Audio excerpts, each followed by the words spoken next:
Mason. I heard my name before I saw his face, and somehow my body knew exactly who it was. I stopped in the middle of the wedding garden with a half-empty champagne glass in my hand, pretending for one stupid second that I could just keep walking. Like I hadn't heard him. Like that voice hadn't pulled me straight back to being 21, broke, exhausted, and secretly losing my mind over a guy who used to sit across from me in the college library. Then I turned around. Ethan Miller was standing near the flower arch in a navy suit, one hand in his pocket, sunlight catching the side of his face like the universe was being extremely rude on purpose. He looked older. Not in a bad way. Just sharper somehow. More settled. Same smile, though. That was the problem. The same easy smile that used to make me forget normal words. "No way," he said, walking toward me. "Mason Carter?" My chest tightened so fast I almost laughed. Ethan. That was all I managed. Just his name. Very impressive. Very grown-up. He stepped in like he was going to hug me, paused for half a second, then did it anyway. Not long. Not weird. Just a quick, warm hug between old friends. Except my hand landed on his back, and for 1 second I remembered exactly how badly I used to want this to mean something. It didn't. Obviously. It was a wedding. People hugged at weddings. People cried at weddings.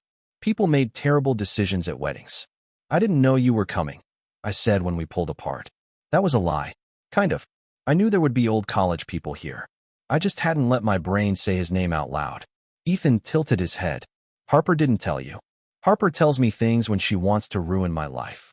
He laughed, and there it was again. That low, familiar sound that hit somewhere behind my ribs. I looked away first, pretending to scan the rows of white chairs, the guests taking pictures, the groomsmen fixing their ties. Anything but him. "You look good," Ethan said. My fingers tightened around the glass. "It's a rental suit. Don't get attached." Still, he didn't say it like a joke. That was the part that messed with me. For a second, the space between us got quiet, even with 50 people talking around us. His eyes stayed on mine a little too long. Not enough for anyone else to notice. Just enough for me to hate myself for noticing. I told myself it was nothing. Ethan had always been like that. Warm. Friendly. Accidentally dangerous. Back in college, he remembered everyone's coffee order and held doors open and smiled like he didn't know he was ruining people. I wasn't special. I had spent years proving that to myself. "So," he said, glancing down at my champagne, "you still drink the cheap stuff and pretend you like it?" I blinked. "You remember that?" His mouth curved. "You used to say expensive champagne tasted like battery acid." My stomach dropped a little. Not dramatically. Just enough. That sounds like me. It was very you. I wanted to ask why he remembered something that small. I wanted to not care. Both things were happening at once, which felt unfair. Before I could say anything, music shifted near the aisle, and everyone started moving toward their seats. Saved by the ceremony. Great. Perfect. I gave him a quick smile. I should probably find my table. Ethan looked past me toward the reception board near the entrance. Yeah, me too. We walked over with the kind of careful distance people use when they're pretending not to be aware of each other. I found my name first. Mason Carter. Table 7. Then I saw the name directly beside it. Ethan Miller. My heart did something embarrassing. Ethan leaned in close enough to read over my shoulder, his sleeve brushing mine for half a second. "Looks like Harper's still chaotic." I stared at the card like it might rearrange itself if I looked hard enough. It didn't. Ethan's voice dropped, softer now. "Guess you're stuck with me tonight." I forced a laugh. "I'll survive." He looked at me then, really looked at me, and the smile on his face changed into something quieter. "Yeah," he murmured. "That's what you always did." And just like that, I knew leaving early was going to be impossible. Table 7 was right under a string of tiny warm lights, which would have been nice if I had not been placed beside the one person I had spent half my 20s trying to forget. Ethan pulled my chair out before I could touch it. Not in a dramatic way. Not like some movie. Just casually, like his body remembered how to be careful with me before his brain had time to stop it. "Thanks," I muttered, sitting down way too fast. "Still hate attention?" He slid into the chair beside me, close enough that his knee almost brushed mine under the table. "I do not hate attention." He gave me a look. "Mason, you once pretended to get a phone call so you would not have to introduce yourself during a group project." I froze with my napkin halfway in my lap. "That was one time." "It was 3 times." I turned toward him. "Why do you remember that?" Ethan opened his mouth like the answer was easy, then stopped, just for a second. But I caught it. His eyes flicked down to the table, then back to me, softer than before. I do not know. Something stick. Great. Perfect. Very normal thing to say to someone you had not seen in years. I reached for my water and took a sip because apparently my mouth had forgotten how moisture worked. Across the table, Harper's cousin was telling a story about almost losing the rings, and everyone laughed. I laughed too late, which made Ethan glance at me like he knew exactly where my attention was. I hated that.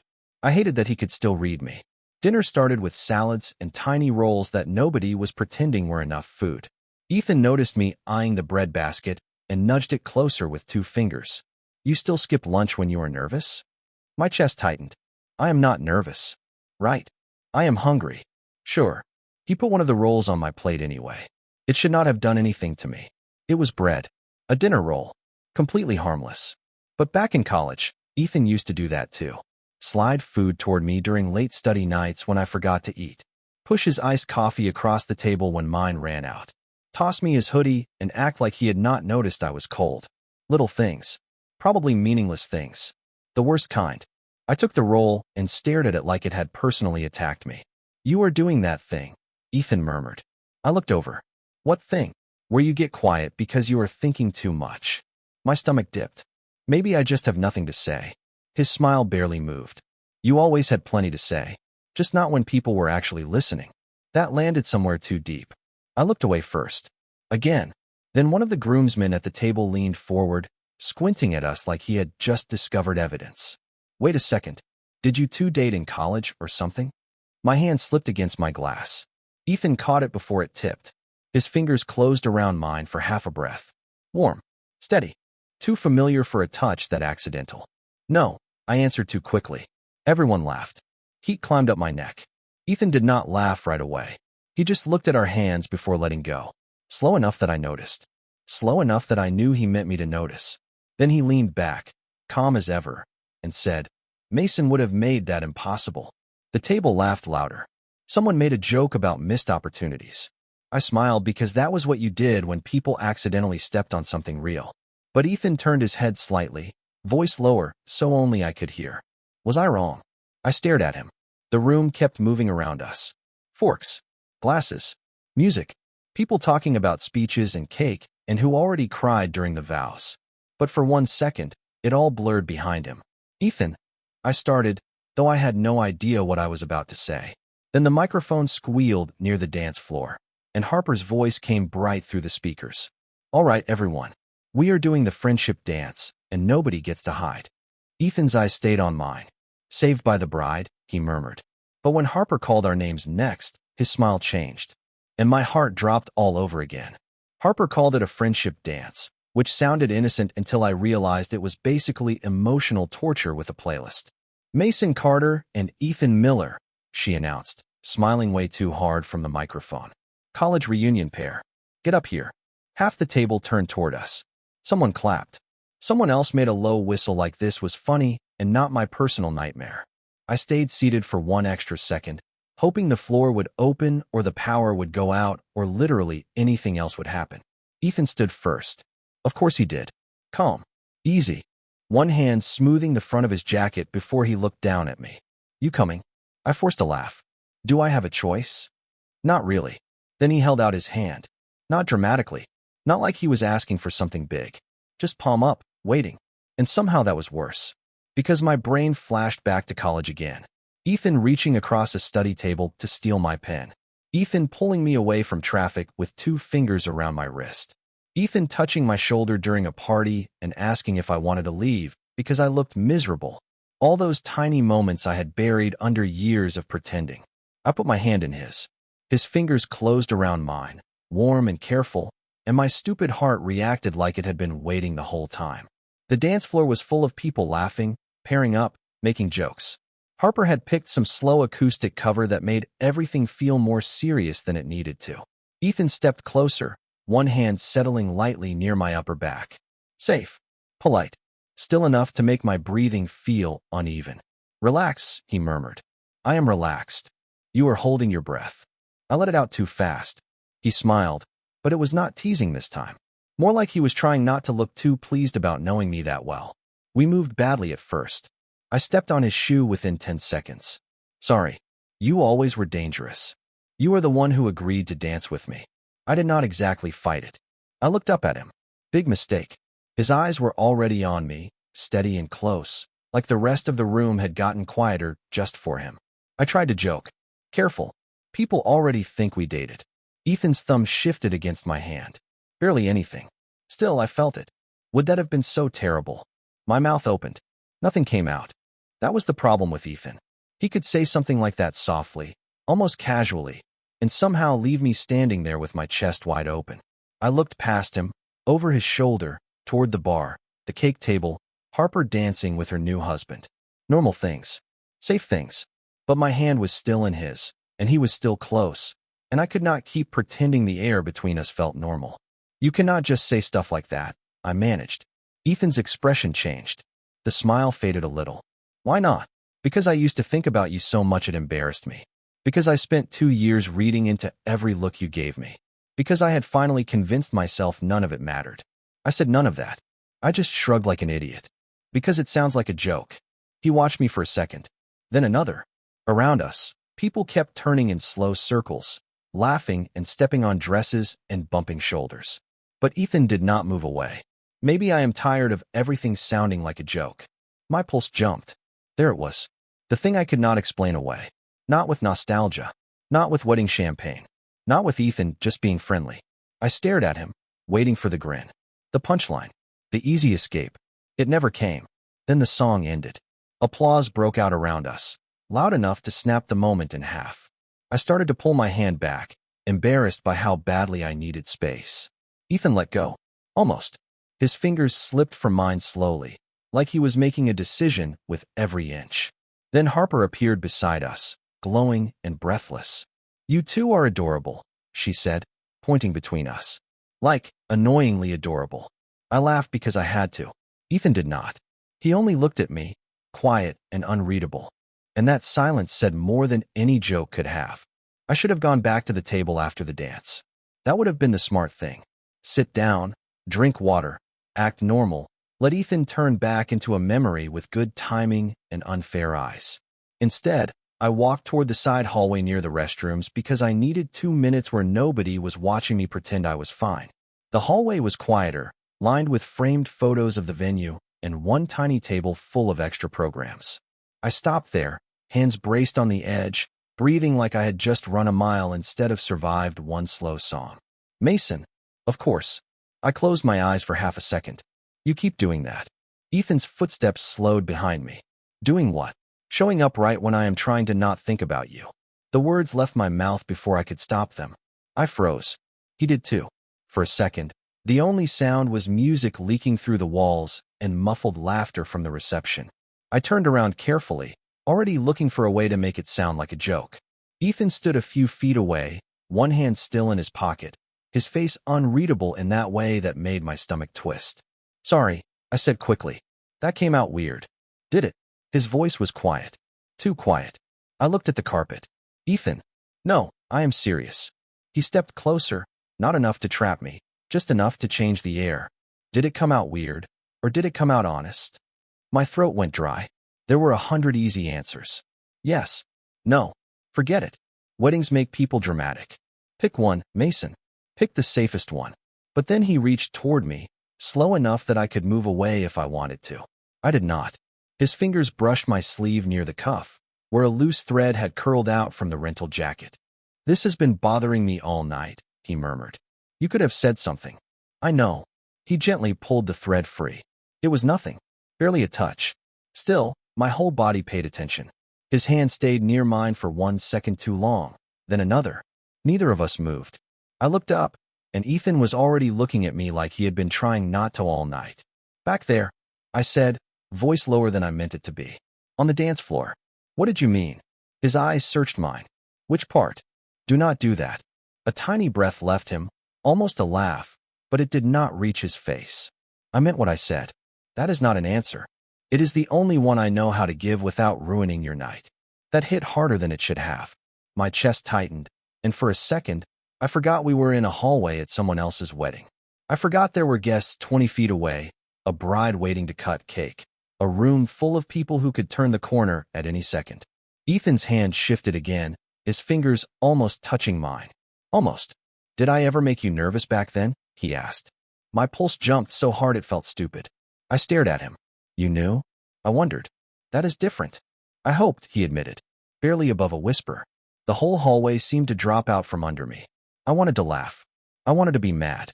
I wanted to ask him why he never said anything when I was right there, years ago, reading every tiny kindness like a language I did not trust myself to understand. Instead, I took one small step closer. I do not even remember deciding to. Ethan's eyes dropped to my mouth for half a second, then back up. My breathing stopped. His did too. That was the almost.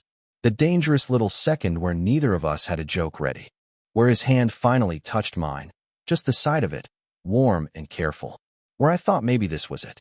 Maybe years of nothing were about to turn into something. Then the hallway door swung open behind him. There you are. Harper's cousin stumbled in, holding 2 champagne glasses and wearing the expression of someone who had no idea what he had just interrupted. Ethan stepped back first. Not far, but enough. I looked down fast, my face burning. The cousin grinned between us. Cake time. Bride says nobody hides. Yeah, I managed. Coming. Ethan rubbed a hand over the back of his neck, looking almost as shaken as I felt. We walked back side by side, close but not touching. And somehow that was worse. Because now I knew exactly what almost felt like. And I had no idea what would happen if we got another chance. By the time we made it back for cake, I had forgotten how to act like a normal person. Ethan stood beside me in the loose crowd near the dessert table, close enough that our sleeves brushed every time someone shifted behind us. Neither of us talked about the hallway. Of course we did not. That would have required being adults, and apparently we were both more comfortable pretending a near confession had not just happened between a table of wedding programs and a guy carrying champagne. Harper cut the cake while everyone cheered. Her husband got frosting on her nose. People laughed. Phones went up. Normal wedding stuff. Sweet. Loud. Easy. I tried to focus on that. Then Harper looked directly at me over the crowd and smiled like a woman who knew too much. My stomach dropped. Oh no, I muttered. Ethan glanced over. What? She has that face. What face? The face she makes before she ruins someone's life for fun. Before he could answer, Harper crossed the room with 2 plates of cake and stopped in front of us. Her eyes flicked from me to Ethan, then down to the tiny space between our hands. Interesting. I took the plate from her. Do not start. I did not say anything. You said interesting. Because it is. Ethan looked amused, but not relaxed. I noticed that right away. His shoulders had gone just a little tight. Harper leaned closer to me, lowering her voice badly on purpose. You know, I put you 2 at the same table for a reason. My eyes widened. Harper. What? I am married now. I get to be honest. Ethan's expression shifted. You knew we knew each other? Harper gave him a look.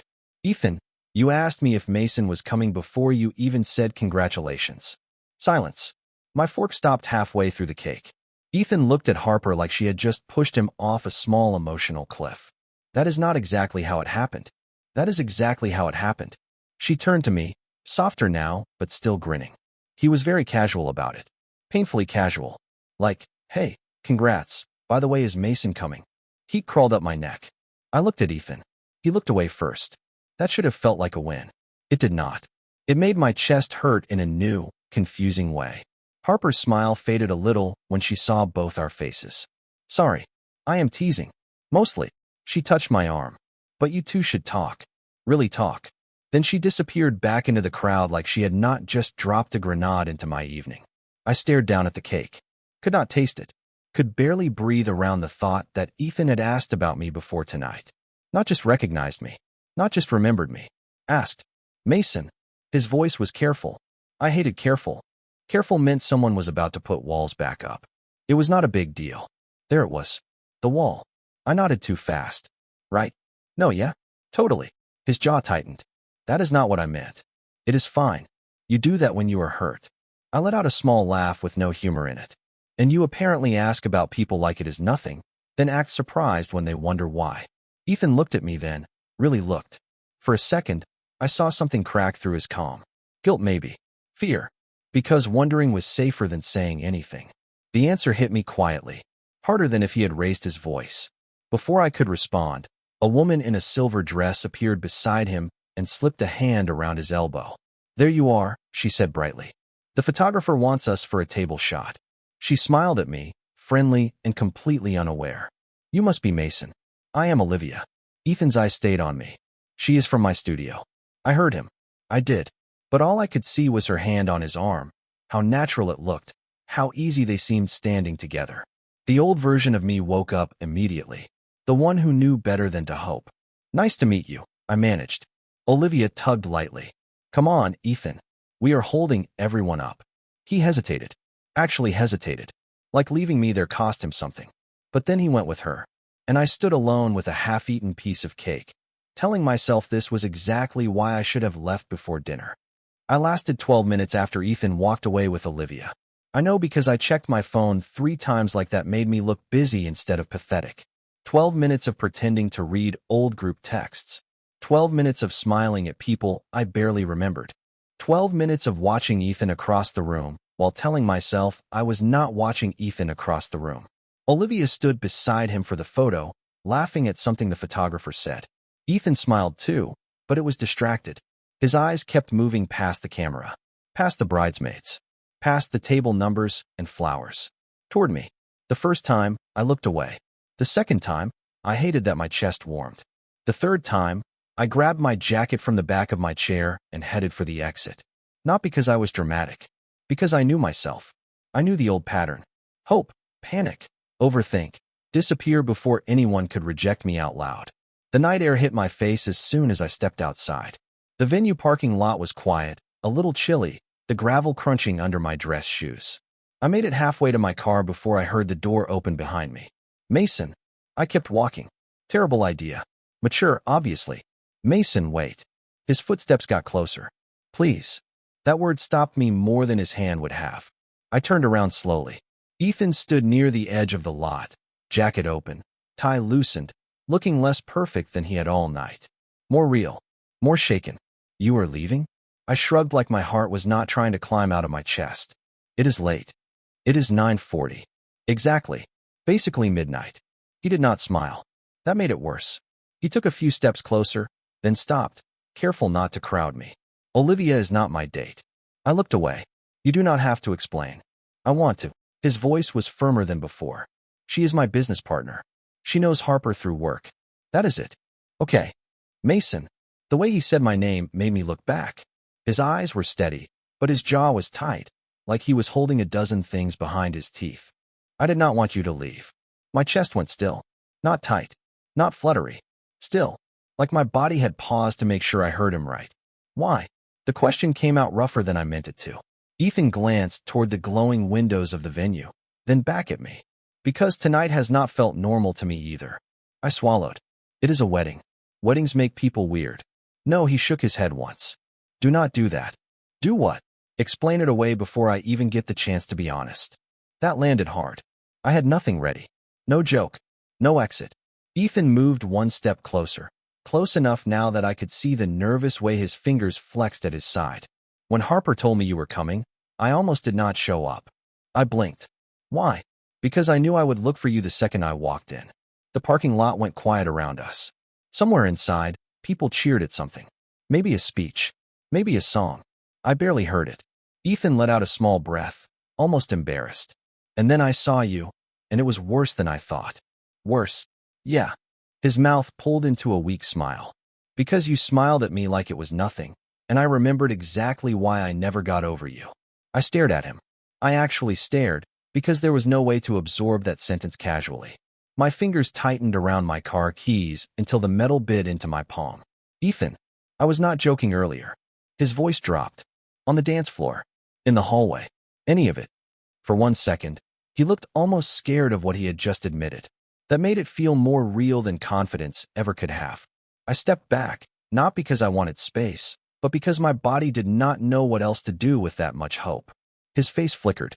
Hurt, quick and quiet. "Sorry," I whispered. I do not know what to do with that."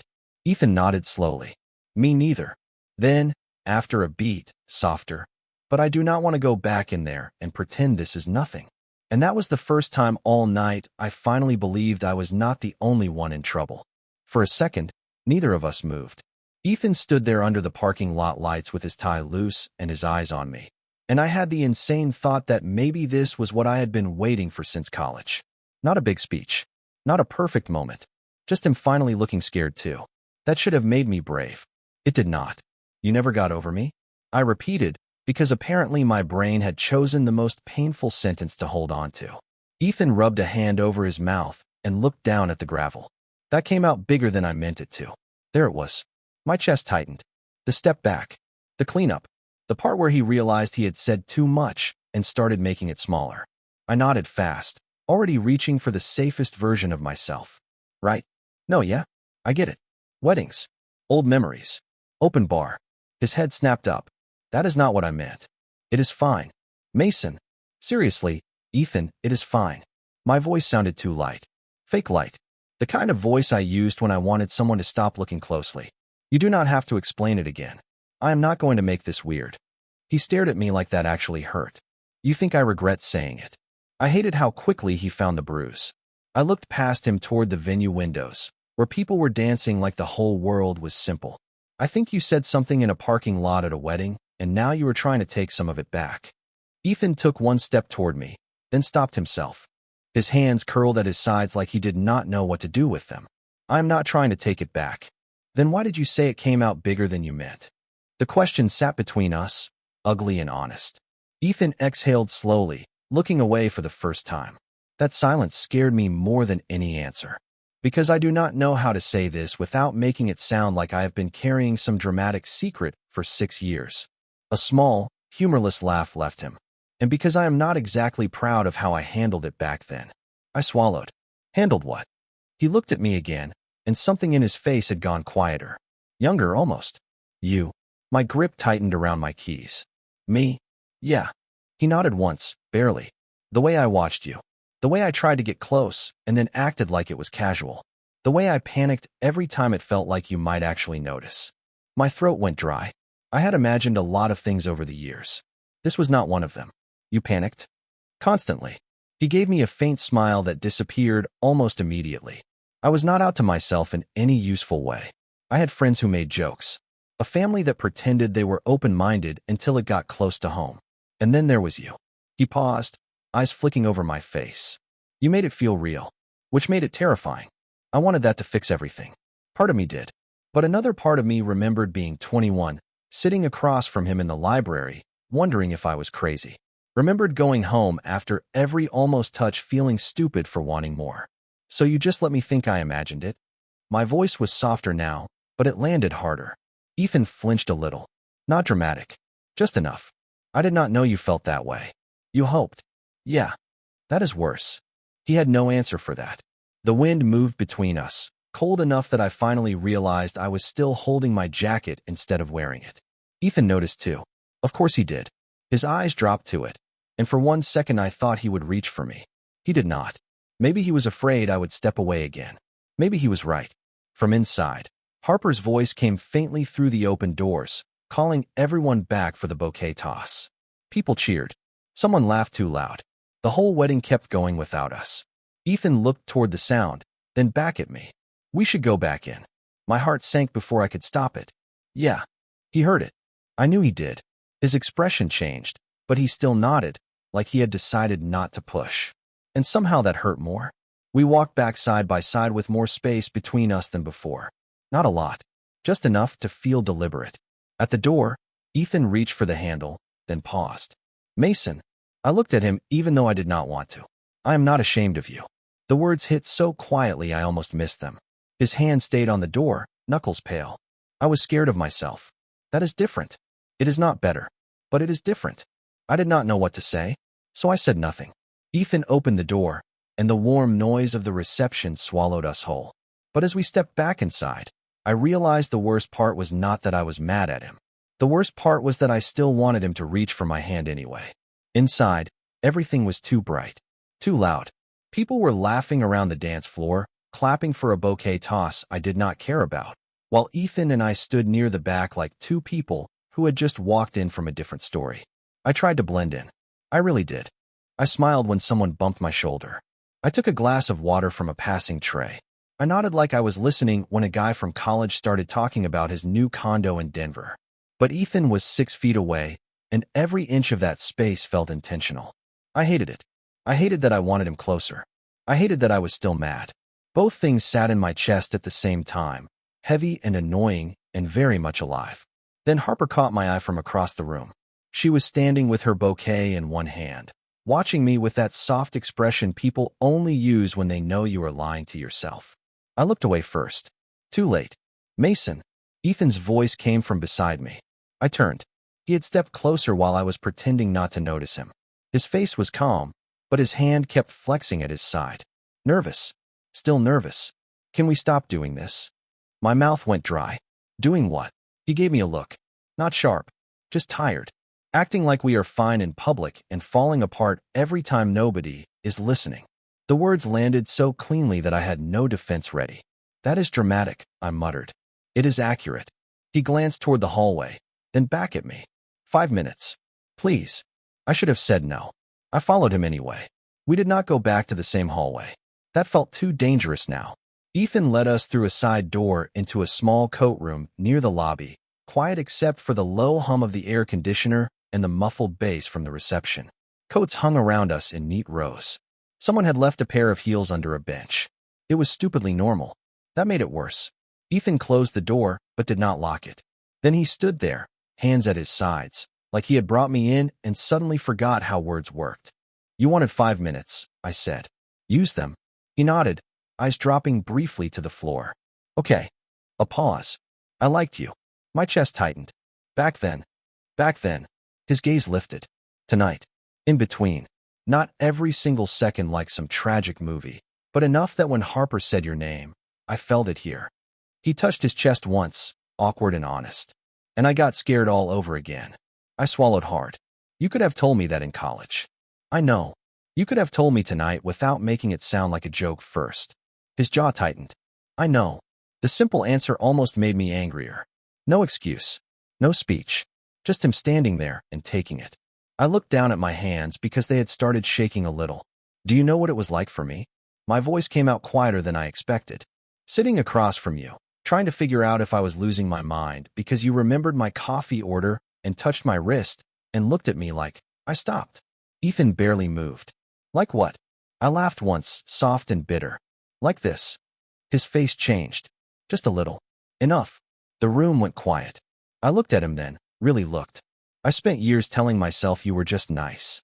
I was not just nice. The answer came fast. Too fast.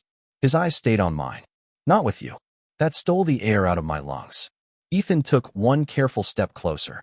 I am sorry I made you doubt yourself. The apology was not big. It did not fix college. It did not erase the nights I had gone home feeling ridiculous. But it was the first thing all night that sounded completely clean. No joke. No hiding. Just true. I nodded, because if I talked too fast, something embarrassing might happen to my voice. I am still mad at you. Fair. And confused. Also fair. And I do not know if this is a terrible idea. Ethan's mouth softened. Probably a little. That pulled a laugh out of me before I could stop it. Small. Shaky. Real. His shoulders eased, like that laugh had given him permission to breathe. Then he reached out slowly, palm up, the same way he had on the dance floor. This time there was no crowd, no joke, no bride calling our names. Just the choice. I looked at his hand for a long second. If I take that, it cannot mean nothing. Ethan's voice dropped. I do not want it to mean nothing. My heart pounded so hard I felt it in my throat. I placed my hand in his. His fingers closed around mine, warm and steady. Neither of us moved closer than that. We did not need to. For the first time all night, something between us stopped pretending. We stayed in the coat room longer than 5 minutes. Not doing anything dramatic. Just standing there, holding hands like two people learning a language they should have known years ago. Ethan's thumb rested against the side of my hand.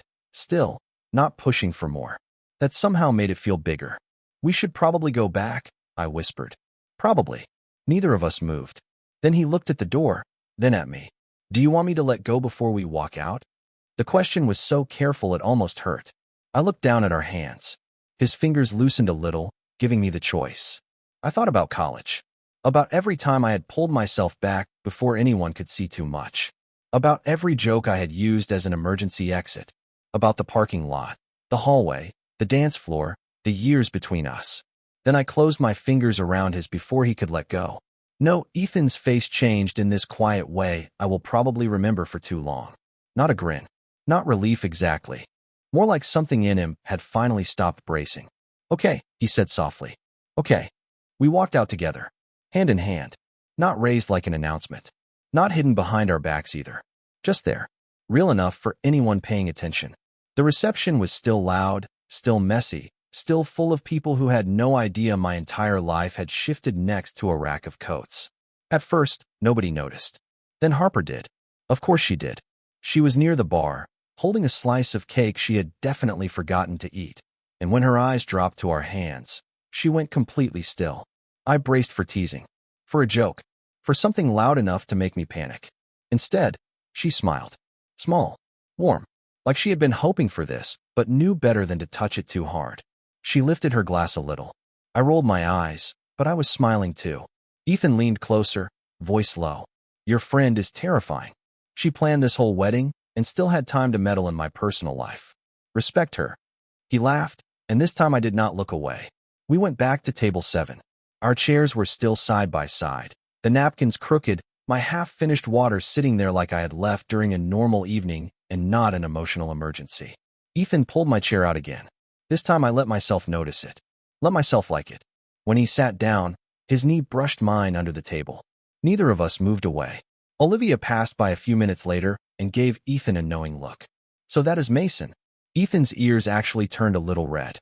I had never seen that before. Yes, he said, calm but embarrassed. That is Mason. Not my old friend. Not a guy from college. Just my name, spoken like it meant something. The rest of the night did not turn into a movie. We did not make speeches. We did not kiss in the middle of the dance floor while everyone clapped, because real life is usually less coordinated than that. We just stayed close. Ethan got me water when he noticed I had forgotten mine. I fixed his crooked tie after he complained it was choking him. Harper dragged everyone into one last group photo, and when Ethan's hand settled lightly at my back, I did not tense up. I leaned into it. Barely. Enough. Later, outside under the venue lights, guests started leaving in waves. Cars rolled over the gravel. Someone's uncle was arguing with a rideshare driver. Harper and her husband ran through a tunnel of sparklers, laughing so hard they almost tripped. Ethan stood beside me with his shoulder touching mine. Coffee, he asked. I looked over. Now, there is a diner 20 minutes away. Terrible pancakes. Decent coffee. That sounds like a warning. It is an invitation.